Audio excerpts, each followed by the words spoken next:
মানে গাছারা ভাব। আওয়ামী লীগ যদি সুযোগ পায় কাউকে কিন্তু ছাড়বে না। আওয়ামী লীগ নিষিদ্ধ করার দাবিতে কয়টা কর্মসূচি করেছে কোন দল? নাম দিয়েছেন অন্তর্বর্তীকালীন সরকার, ওইখানেই সরকারের পাইন মেরে দিয়েছেন অন্তর্বর্তী নাম দিয়েই। স্বাধীন বাংলাদেশে আনুষ্ঠানিকভাবে ভোট ডাকাতি এবং বাকশালী ব্যবস্থা, একদলীয় শাসন ব্যবস্থা আওয়ামী লীগের মধ্যে দিয়ে আনুষ্ঠানিকভাবে যাত্রা শুরু করে। আওয়ামী লীগকে নিষিদ্ধ করার প্রশ্নে কোন রাজনৈতিক দলের ছাত্র নেতৃবৃন্দের আমরা শক্ত অবস্থান দেখতে পাচ্ছি না। 69-এ গণঅভ্যুত্থান হয়েছে, তার ফলশ্রুতিতে 71-এর মুক্তিযুদ্ধ। 71-এর মুক্তিযুদ্ধের পরে আমরা কি দেখলাম? শেখ মুজিবুর রহমান সাহেব মুক্তিযুদ্ধের সময়ের অবিসংবাদিত নেতা। সেই সময়ের মুক্তিযুদ্ধের সংগঠকরা বলেছিল আপনি সবাইকে নিয়ে জাতীয় সরকার গঠন করেন।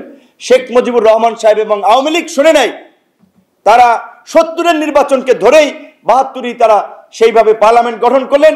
73-এ একটা সাজানো পাতানো ভোট ডাকাতির নির্বাচন এবং স্বাধীন বাংলাদেশে আনুষ্ঠানিকভাবে ভোট ডাকাতি এবং বাকশালী ব্যবস্থা, একদলীয় শাসন ব্যবস্থা আওয়ামী লীগের মধ্যে দিয়ে আনুষ্ঠানিকভাবে যাত্রা শুরু করে।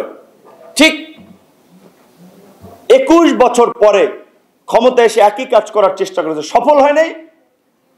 2008-এ এসে কিন্তু দেখেন টানা 16 বছর 4 টার্ম কিন্তু তারা এই ফ্যাসিবাদী ব্যবস্থা কায়েম করার চেষ্টা করেছিল। তো এইবার এই যে যারা আন্দোলন করেছেন সবাই যার যার ধান্দা নিয়ে ব্যস্ত আছেন।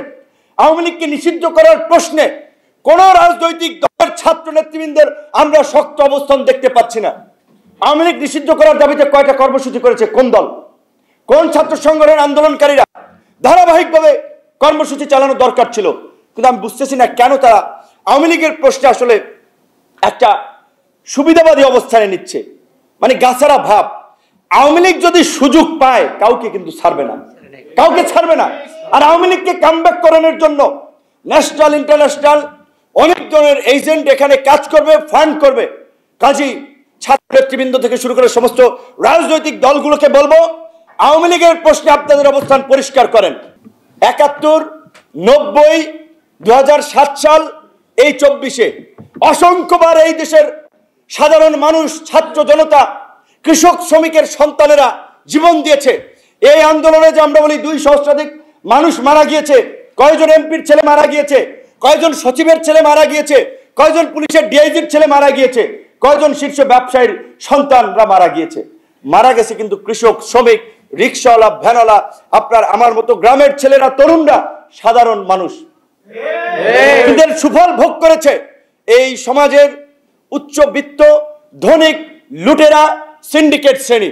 কাজে এইবার যেন সেটা না পায়, সেই জন্য আমরা বলেছি আমাদের নতুন রাজনৈতিক বন্দোবস্তের প্রয়োজন হবে। তো নতুন রাজনৈতিক বন্দোবস্ত আমরা চাই। জনগণ যদি সেটা উপলব্ধি না করে, তার সাথে না থাকে, তাহলে কিন্তু জেইলেও সেই কদু। কাজেই আমরা পরিষ্কারভাবেই বলছি, গণ অধিকার পরিষদ এদেশের রাষ্ট্র ব্যবস্থা এই ফ্যাসিবাদী কাঠামোর পরিবর্তনের কাজ করে যাচ্ছে।